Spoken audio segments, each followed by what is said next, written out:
요슈타인 가드라고 하는 노르웨이 작가가 쓴 소피의 세계라고 하는 책이 있습니다. 일명 부제로 소설로 읽는 철학 하는 부제가 있는데, 그 책은 이제 14살 먹은 그 소피 아문젠이라는 소녀가 화자로 등장합니다. 어느 날 이 소피 아문젠이 편지 한 통을 받습니다. 근데 발신인은 없고 수신인은 정확합니다. 정확하게 주소를 쓰고 미스 소피 아문젠. 자, 14살 먹은 성숙한 소녀가 발신이 없는 편지를 받았다. 얼마나 가슴 설레겠어요. 이것은 러브레터일 거다. 사랑의 편지일 것이다. 하고 머릿속에서 이제 동급생들, 남학생들 많이 이렇게 상상하는 거죠. 이 소피 아문젠이 그 편지를 딱 뜯었어요. 근데 거기는 딱 한 줄만 쓰고 있습니다. 한 줄. 자, 소피의 세계를 읽으신 분 기억나십니까? 거기 한 줄. 딱 한 줄.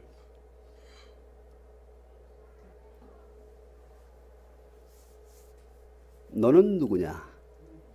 Who are you? 그거 딱 한 줄입니다. 그래서 소피 아문젠은 황당했죠.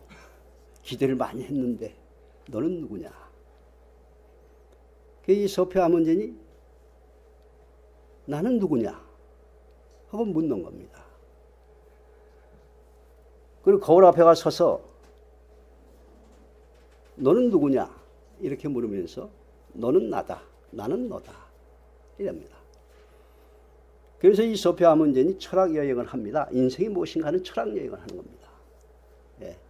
그래서 그 책에 보면 그 인간이 무엇이냐는 인간 존재에 대한 것을 계속 얘기를 합니다. 그 인간의 어떤 삶, 출생, 삶, 죽음에 대한 문제.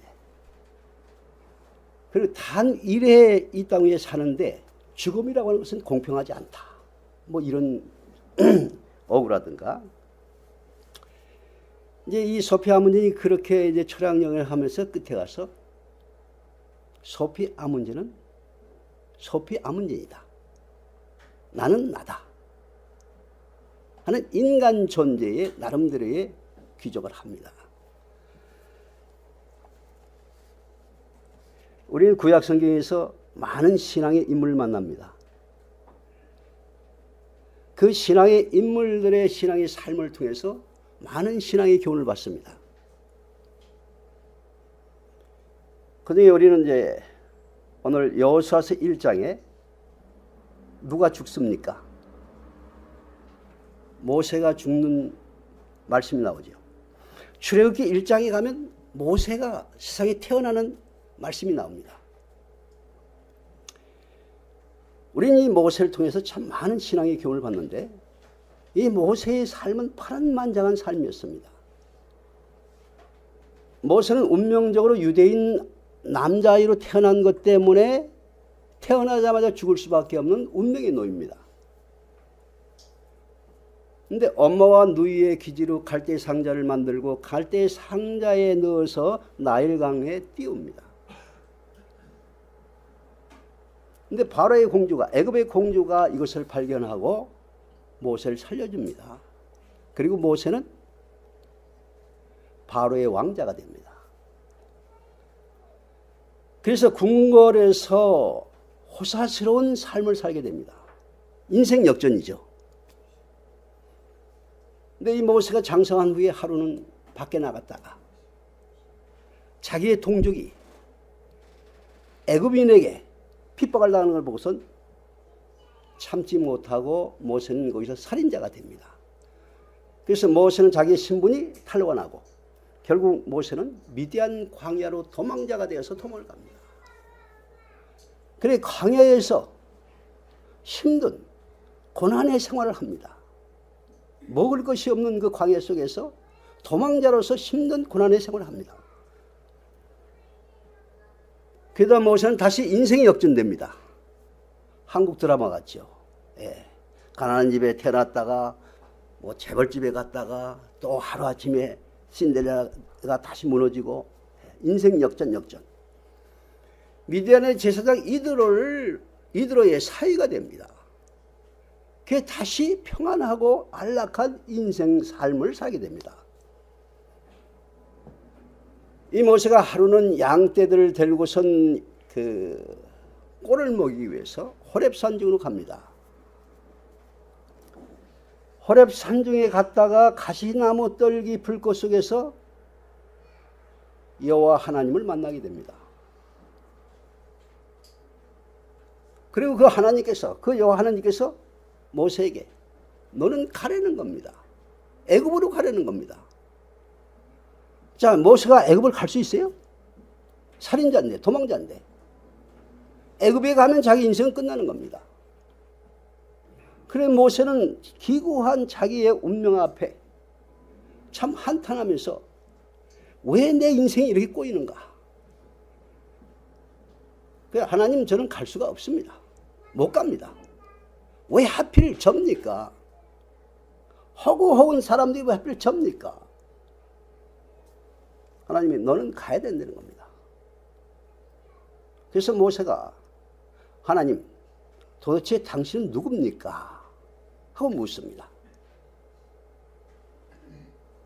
하나님 뭐라고 답변하십니까? 하나님이 출애굽기 3장에서 뭐라고 답변합니까? 자, 출애굽기 3장 1절부터 3장 11절부터 14절까지 보세요. 어느 분이 한번 읽어보시죠. 출애굽기 3장 11절부터 14절.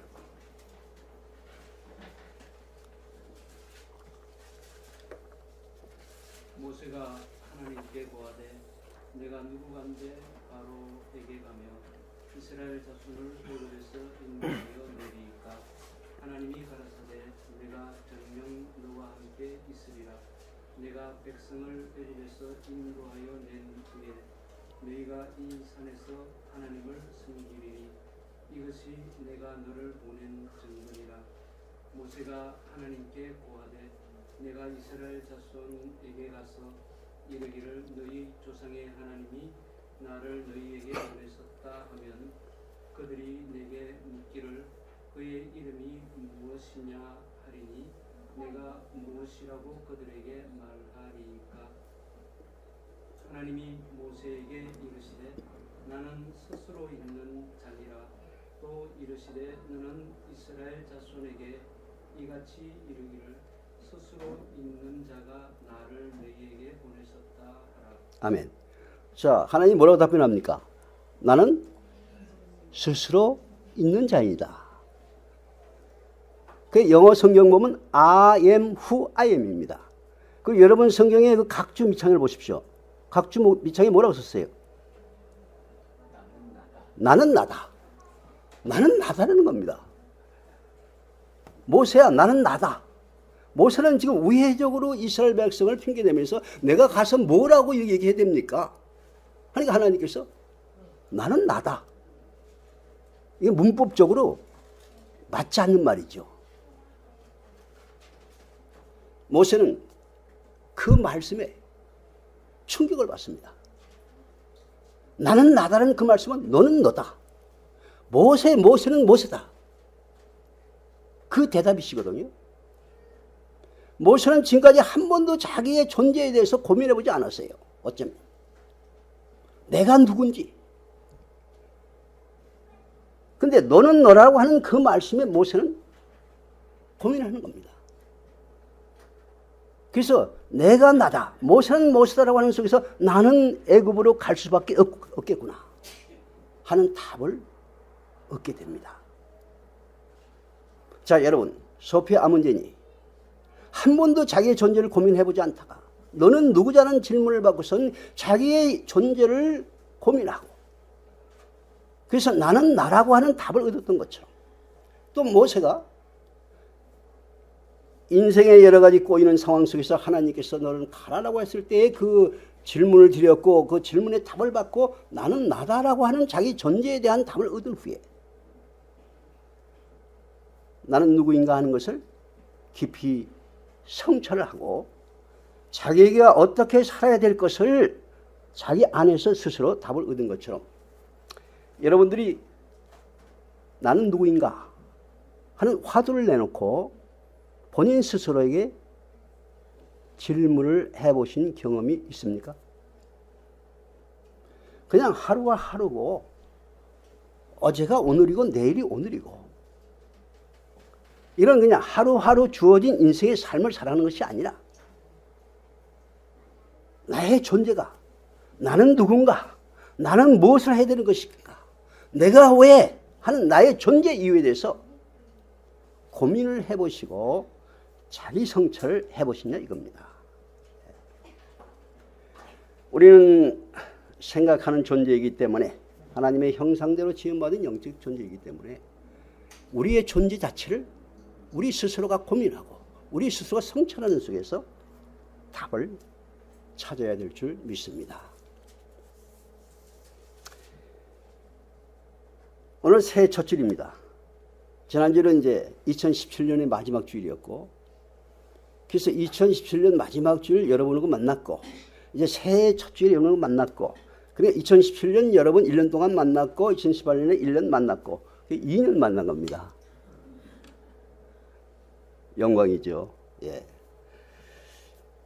자, 2년이라고 하는 이 시간 속에서 여러분을 만났는데 오늘 우리가 소피 아몬제인과 모세의 그 자기를 향한 그 질문과 답을 통해서 우리도 뭔가 이 새해 나는 누구인가? 나의 존재가 뭔가?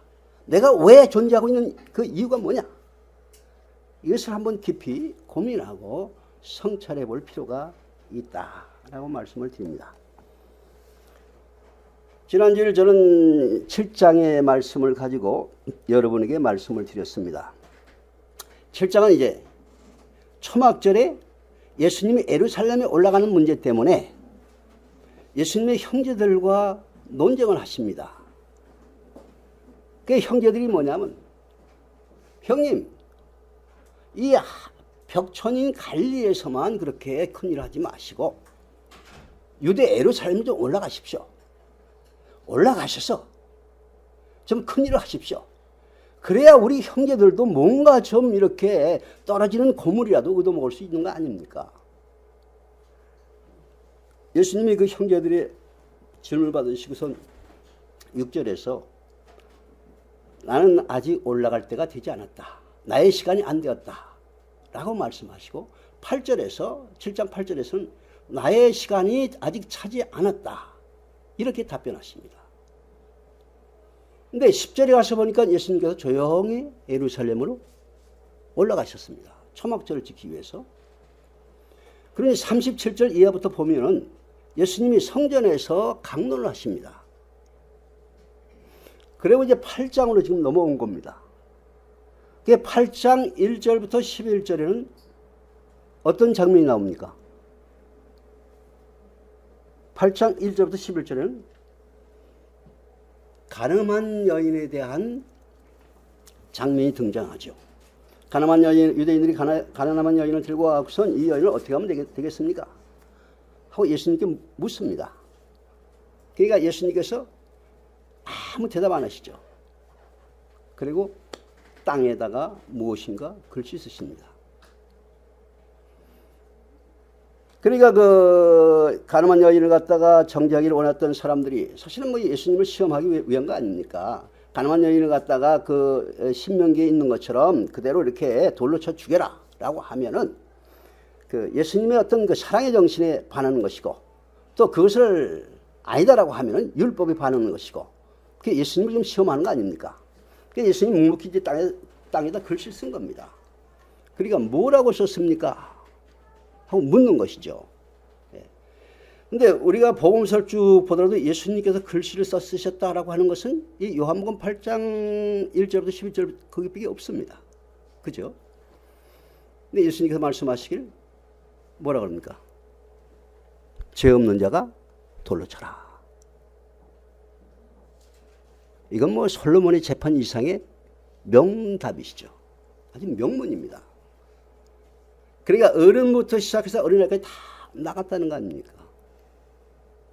그리고 예수님이 나도 너를 정죄할 수가 없으니까 다시는 죄를 짓지 마라. 그리고서 이제 오늘 12절 말씀으로 넘어오는 겁니다.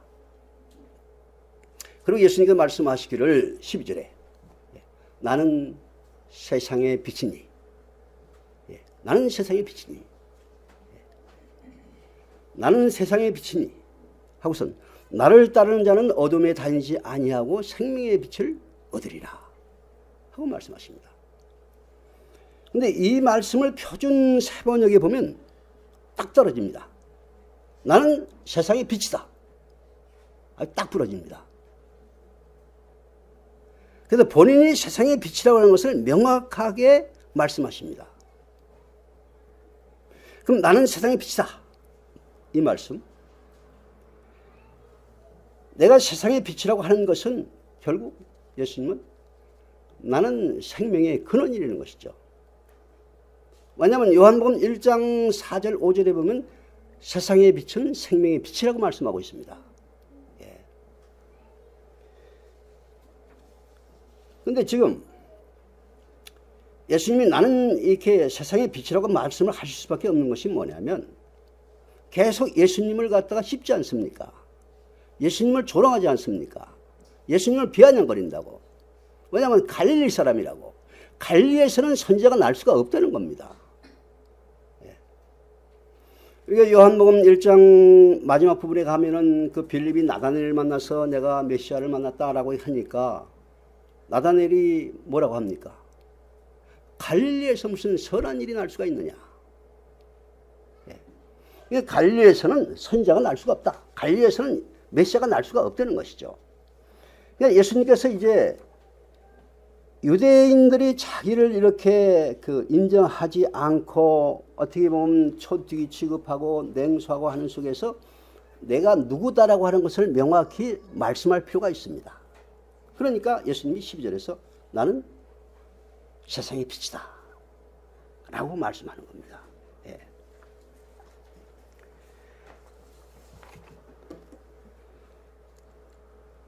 이제 예수님께서 그 말씀을 하시고 이제 13절입니다. 바리새인들이 이렇게 묻습니다. 내가 너를 위하여 증언하니 네 증언은 참되지 않다 하는 겁니다. 그러니까 본인이 본인을 갖다 피할하니까 그것은 믿을 수가 없다. 그건 참된 것이 못 된다. 이렇게 말하는 것이죠.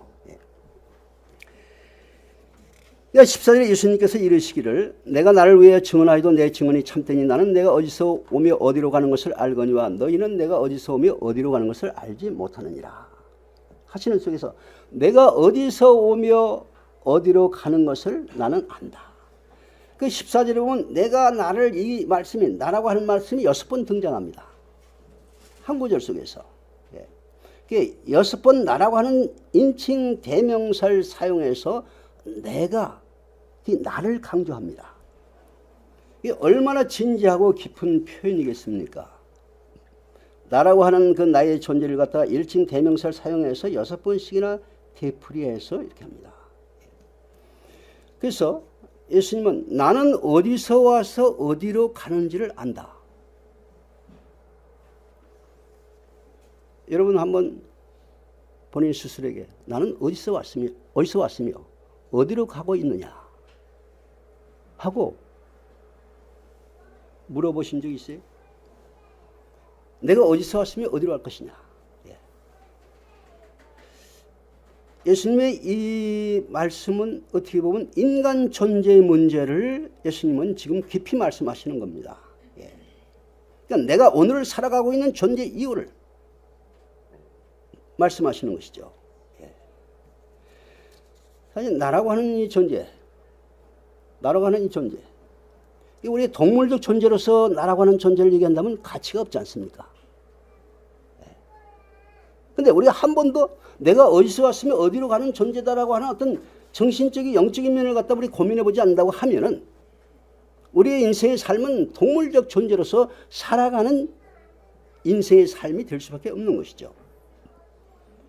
우리가 동물적 존재로서 우리의 인생을 살아간다고 하면은 우리의 이 신체, 우리의 인체를 갖다 화학적으로 분석해 보면 이렇다고 합니다. 우리의 인체는 71%의 수분과 18%의 탄소와 4%의 질소와 2%의 칼슘과 인과 1%의 칼륨과 0.5%의 나트륨과 0.4%의 염소로 구성되었다 하는 겁니다. 그리고 그 외에 뭐 마그네슘, 아연, 망간, 구리, 요오드, 니켈, 무론, 불소, 규소가 합쳐서 한 숟가락 분량이 된다는 겁니다. 근데 노스웨스턴 대학의 노먼 교수가 우리 인간 신체의 화학적 가치를 계산했는데 얼마인지 아세요? 얼마인지 아세요? 3불 25센트랍니다. 4,000원이라는 거예요. 4,000원. 그것도 호황일 때에 3불 25센트. 불황이면 99센트. 불황 때는 우리의 신체적인 가치가 1,200원밖에 안 된다는 것이죠.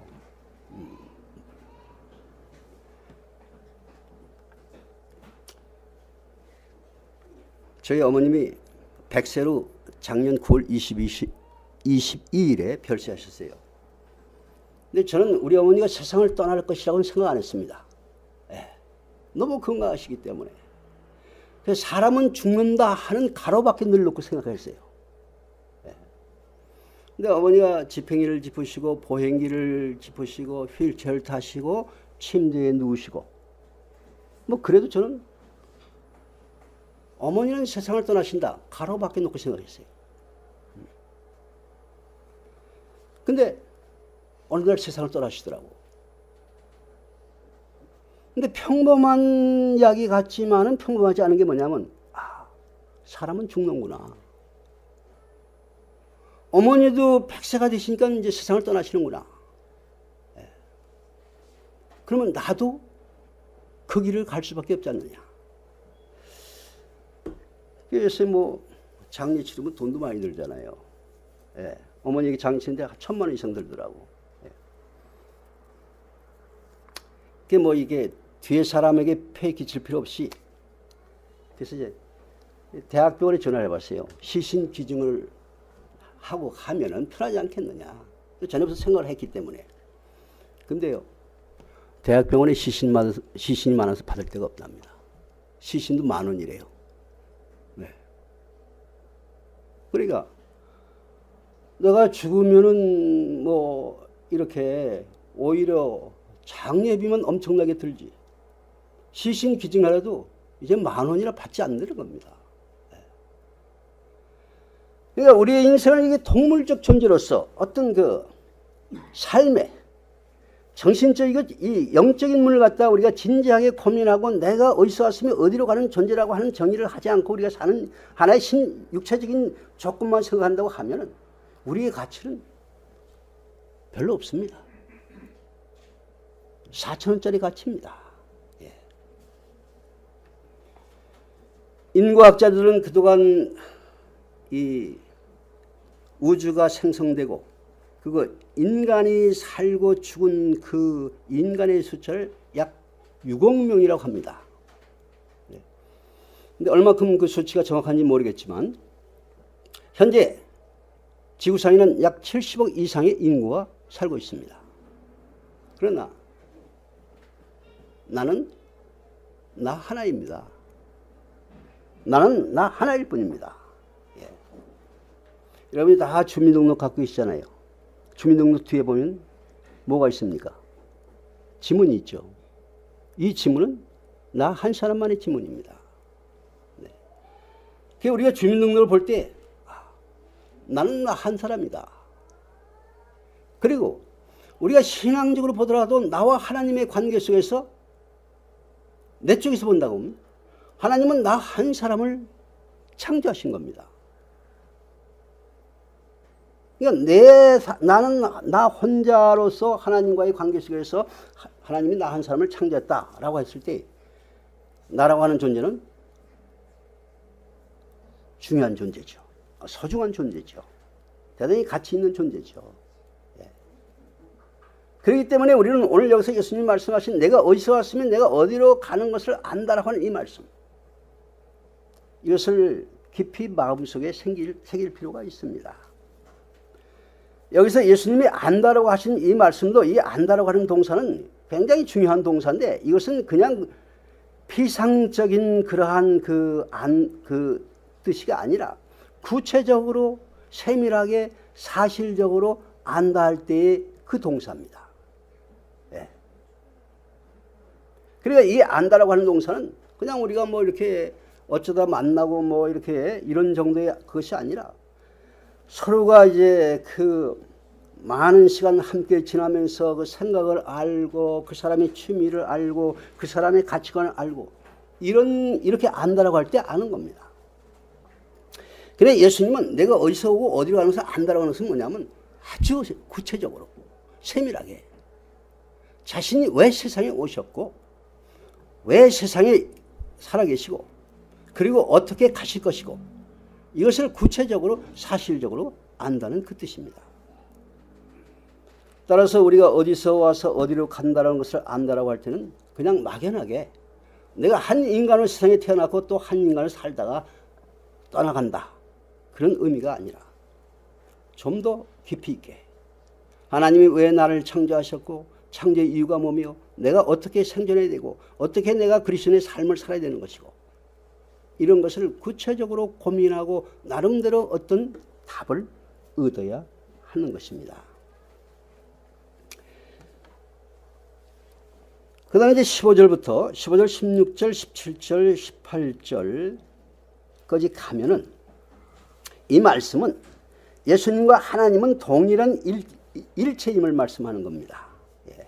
그래서 요한복음 17장에 예수님의 기도문에서 보면은 예수님께서 아버지께서 내 안에 내가 아버지 안에 있는 것 같이 라고 말씀하십니다.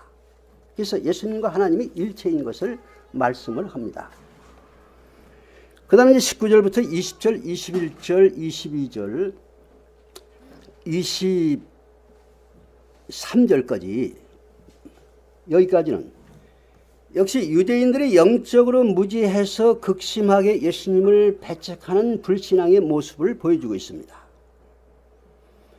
그래서 예수님께서는 그들의 몰리해와 고착된 부정적인 시각을 보시면서 나는 위에서 났고 너희는 뭐라고 합니까? 아래에서 났다 하고 말씀하십니다. 나는 위에서 났고 너희는 아래에서 났다. 너희는 아래에서 났고 나는 위에서 났으면 너희는 이 세상에 속하였고 나는 이 세상에 속하지 아니하였느니라. 이렇게 본인의 존재를 설명하십니다. 예수님이 8장 후반절에 가시보면 영적으로 그 무지한 유대인들에게 너희는 아비 마귀에서 났다. 너희는 내 양이 아니다라고까지 말씀하십니다. 예. 그리고 오늘 이제 메시지의 핵심이 24절부터인데 24절에 그러므로 내가 너희에게 말하기를 너희가 너희 죄 가운데서 죽으려 하였노라. 너희가 만일 내가 그인 줄 믿지 아니하면 너희 죄 가운데서 죽으리라. 그래서 그인 줄 믿지 아니하면 이런 말씀이 나옵니다. 그리고 이제 건너서 28절에 보면 이에 예수께서 이르시되 너희가 인자를 든 후에 내가 그인 줄을 알고 또 내가 스스로 아무것도 하지 아니하고 오직 아버지께서 가르치신 대로 이런 것을 말하는 줄도 알리라. 여기서 그인줄을 이렇게 말씀했는데 이 그인줄은 영어 성경을 보면 I am입니다. I am 대문자로 썼습니다. 그리고 이제 이 헬라어 성경은 에고 에임입니다. 에고 에임이. 그러니까 1인칭 대명사와 동사입니다.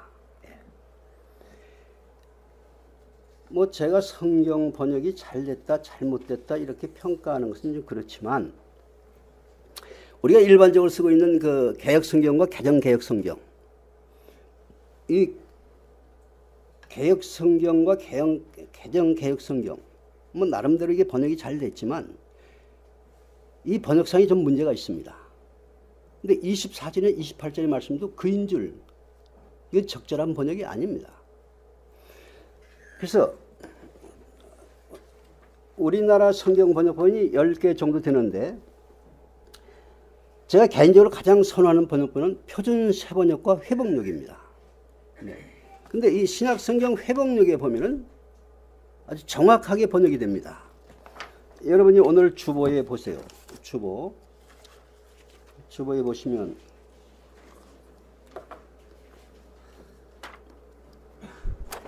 그 속지에 회복력 성경 8장 24절 28절 있죠. 어느 분이 한번 읽어보세요.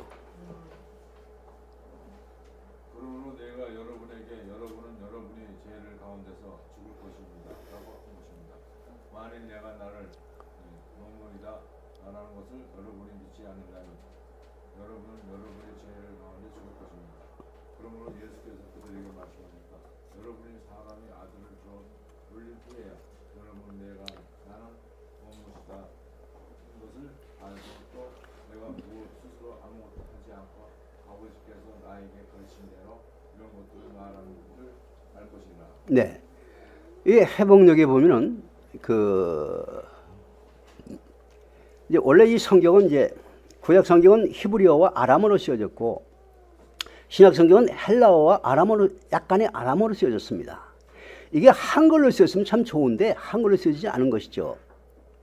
그래서 이 히브리어로 쓰여지고 헬라어로 쓰여지고 아람어로 쓰여진 이 성경을 그 다음에 이제 번역한 것은 404년에 라틴어로 번역이 됩니다. 그 다음에 1384년에 영어 번역본이 생깁니다. 근데 성경은 우리가 이해하는 것처럼 신약 성경 같은 경우에는 가장 빠르게 쓰여진 성경이 데살로니가서인데 주 한 50년 경으로 봅니다. 그러면 50년경에 쓰여진 그 성경 말씀을 영어 성경은 1384니까 1300년이 지난 후에 이게 번역된 겁니다.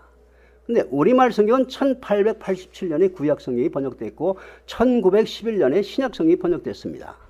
예. 그러니까 무려 이게 1900년이라고 하는 이 시간이 지나서 이 시간적인 갭도 있지만은 이 언어적인 갭도 있고 문화적, 역사적, 종교적 많은 갭이 있습니다.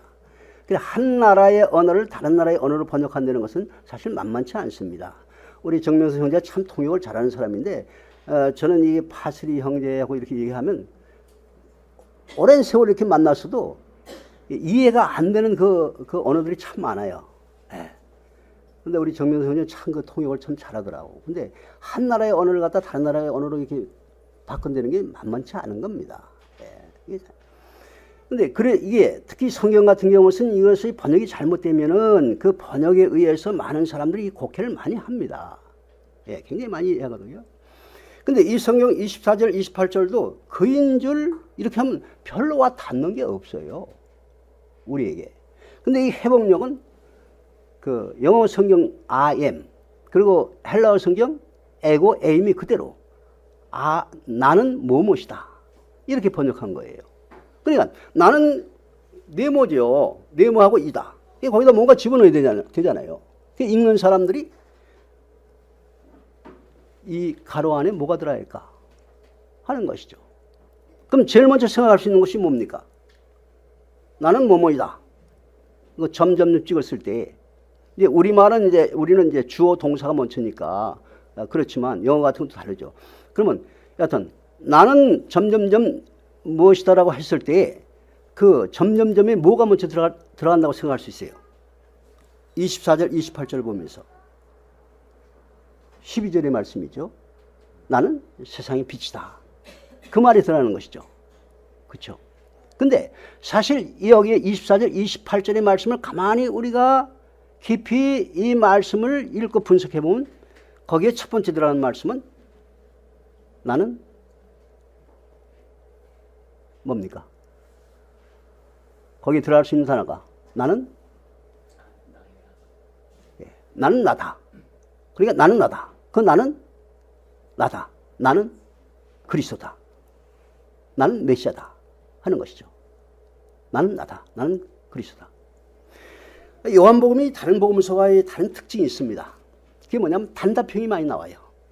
예수님에 대한 그 존재의 정의에 있어서 나는 나다라고 하는 속에서 나는 그리스도이다. 근데 나는 그리스도다라고 하는 걸 갖고 충분히 이해가 안 되니까 예수님께서 나는 빛이다.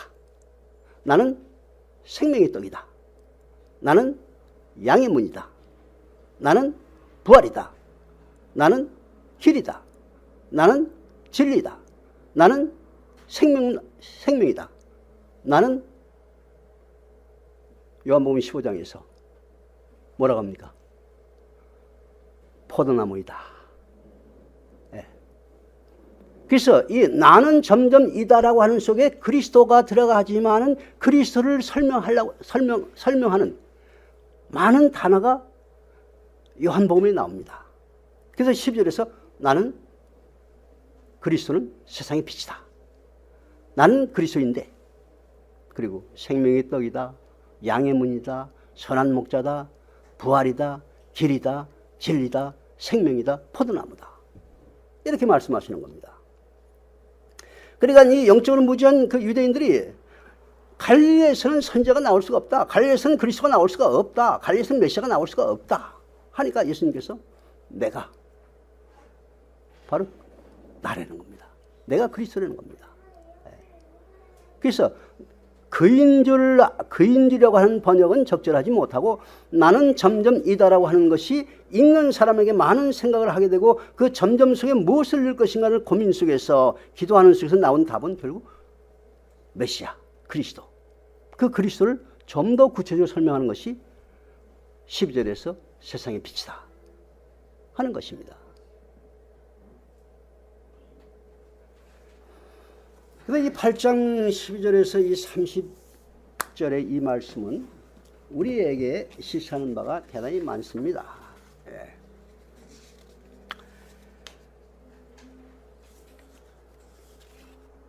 결론의 말씀을 드리겠습니다. 시간이 많이 갔기 때문에 결론의 말씀을 올립니다.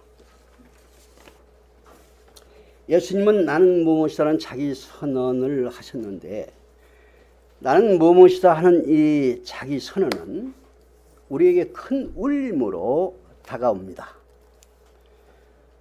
본문 12절에서 나는 세상의 빛이다 라는 예수님의 자기 확신적 선언은 우리를 성찰케 합니다. 네. 그 말씀은 바로 예수님은 나는 세상의 빛이라는 그 말씀은 바로 너희가 세상의 빛이라고 하는 동의어가 됩니다. 그 이 시대의 크리스찬에게 던지는 화두가 됩니다. 빛으로 세상에 오신 예수님께서 마태복음 5장 14절에서 뭐라고 합니까? 너희는 세상의 빛이라. 너희는 세상의 빛이라. 에베소 2장 15절에서는 너희는 하나님의 자녀로서 세상 가운데서 빛들로 나타내라 라고 말씀합니다. 이건 우리에게 주신 명령의 말씀입니다. 명령형은 선택이 없이 필수사항입니다. 그래서 정의롭지 못하고 밝지 못하고 깨끗이 못한 세상 속에서 빛된 삶을 살아야 할 것을 우리에게 숙제로 던져주시는 겁니다. 빛된 삶은 그리스도인으로서 세상에 그리스도의 향기와 편지가 되는 삶이 될 것으로 압니다. 네. 자, 본문에서 24절, 28절에서 나는 무엇이다, 나는 무엇이다. 그 안에 우리는 예수님의 여러 가지 속성을 이제 그 요한복음 속에서 봤습니다. 근데 그 나는 무엇이다는 그 속에 이제는 내가 나의 단어를 집어넣어야 되는 거죠. 나의 단어를. 예. 그래서 나는 누구의 아들이다 딸이다 그것이 아니라 나는 누구의 아빠다 엄마다 그것이 아니라 나는 누구의 아내다 남편이다 그것이 아니고 그것이 아니고 나는 하나님의 빛된 자녀이다. 나는 예수를 닮은 크리스천이다. 나는 예수의 제자들을 따라가는 제자이다. 나는 강남 그리스도교의 성도이다. 이런 영적인 깊이 성찰해서 나온 단어가 나는 무엇이다라고 하는 그 점점 속에 집어넣어야 되는 것이 아니겠냐 하는 것이죠. 만일 우리가 나는 무엇이다는 그 점 속에 그러한 단어를 집어넣는다고 하면은 우리는 그에 걸맞은 그에 맞는 신앙의 삶이 뒷받침되어야 합니다.